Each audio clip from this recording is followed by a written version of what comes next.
The KwaZulu-Natal Health Department has taken its vaccine campaign to Newcastle, a part of the province where the numbers of people who have been vaccinated against COVID-19 are reportedly to be significantly low. Now, the provincial health department has invited sports legends to be part of their campaign. Let's learn more about this campaign. SABC news reporter Bongani Gema is tracking the story for us. He's live for us in Newcastle. Bongani, a very good morning to you. Look, we have to get to a better place, and scientists tell us that vaccines are one tool in order to get us to that better place. When we reflect on the glut of loss here in South Africa, it's immense. Why are people not getting vaccinated in the area where you are?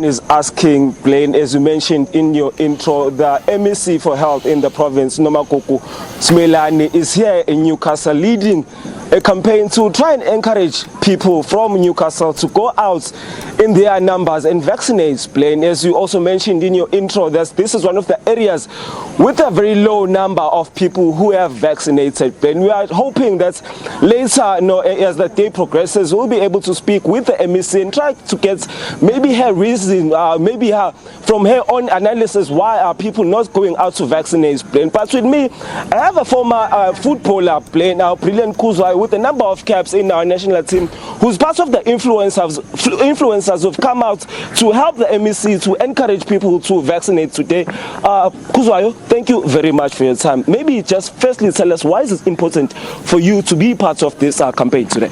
Ngibingelela bonke ababukeli emakhaya. Ngicabanga ukuthi kubaleke kakhulu ukuthi thina sithi sabantu aba very influentially mhlambe ku health, because umudlala ibhola i-health ibalekile. Umudlala ibhola futhi baningi abantu ababukela kuwena ukuthi yini oyenzayo, so it's good ukuthi ube i-model e-right. So njengoba silana nje njengamanje Newcastle, kubalekile ukuthi abantu bafike bazo vaccinate, and also because ama-stats abukeka njenge-KZN, we are the lowest abantu abakazi ukuthi ba vaccinated, so sidlala sigomile.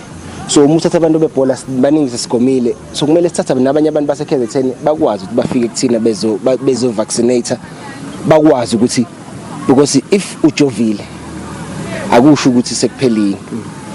Uyagoma kahle kahle, lesibeka njengezizulu, musamncane ubugoma la khona uzokwazi ukuthi izifo ezifikayo zingakwazi ukuthi zingene emzimbeni. So kubalekile ukuthi nabantu bakhona lana kwisifundazwe lesakwaZulu-Natal bakwazi uku-understand leyo nto, singaba abantu abasalele emuva kuzo sonke isikhathi.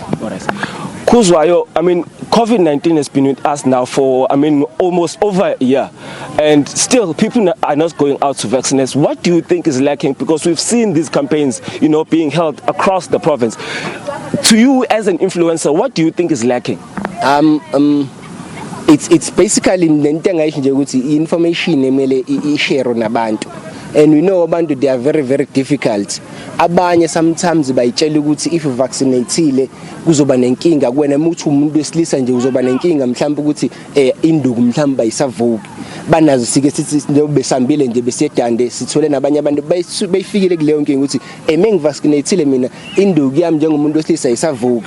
So i-information kubantu ziningi izinto ezitshelwa abantu ezirong ngakho ukuvaccinate. So it's very important ukuthi abantu information abayitholayo kumele bayithole kwi-department yaka health e-right information. Akekho umuntu ofuna ukubulala omunye, sonke sizama ukusindisa abantu ukuze sikwazi ukuthi siphile sibe isifundazwe esikwazi sikhule ngazo sonke isikhathi. Okay, maybe before I let you go, we heard the president announcing that people will now be allowed to go into stadiums and watch our football matches. Maybe to you, as a person who loves football, your reaction to the president's announcement?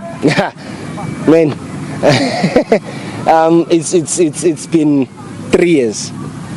The feeling of being in the stadium, the atmosphere, the love, the passion. Some people say which is not essential, but definitely being in the football field, it is essential. Some people die not being in the football field. eminye imindeni iyakwazi iphiliseke ukuthi abantu bakwazi bathenga ukudla e-stadium, eminye imindeni iyakwazi ukuthi idayise amathikithi. There's a lot of things marketing and the business side of it. So nje abantu bakwazi ukubuyela egroundini njengamanje, as much as isibalo i-capacity ngeke ifane nasekuqaleni, but we are growing. So kubalekile ukuthi abantu it's been long abantu bangafika egroundini. As a player my own nje mfethu ukuthi mengise groundini, when I see a crowd, the atmosphere changes, the confidence changes. Imengizwa mina isiwelele sisho siwelele samasokolari, it becomes different to me. Confidence grows. No, maybe ngeke abantu egroundini because mesibukela ku TV, it changes everything. So it's very important sibuyisele that beautiful game.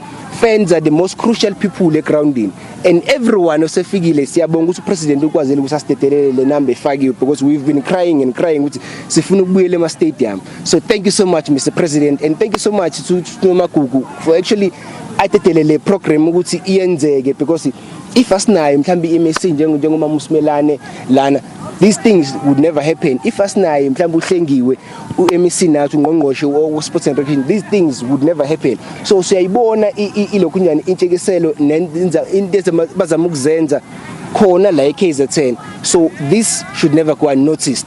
Thank you so much. Thank you very much for your time, sir.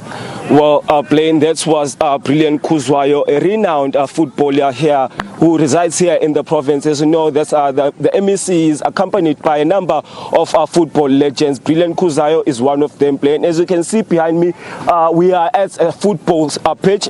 Later on, we are hoping to maybe see a football match. This is going to be played here, but this will be played after a door-to-door campaign that will be carried out here to try and influence people to go out in their numbers and get vaccinated, Blaine.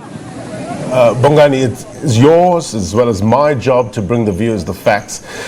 Overwhelmingly, there's evidence that these vaccines help. That's what the scientists tell us, isn't it? And this virus is not going to go away simply because we're tired of it. Fatigue doesn't equal progress. And these influencers, as you call them, are making an effort in order to encourage people to get vaccinated, in order to fill up those stadiums, those stands behind you, to get us to that proverbial better place. We appreciate your reporting, Bongani, as always.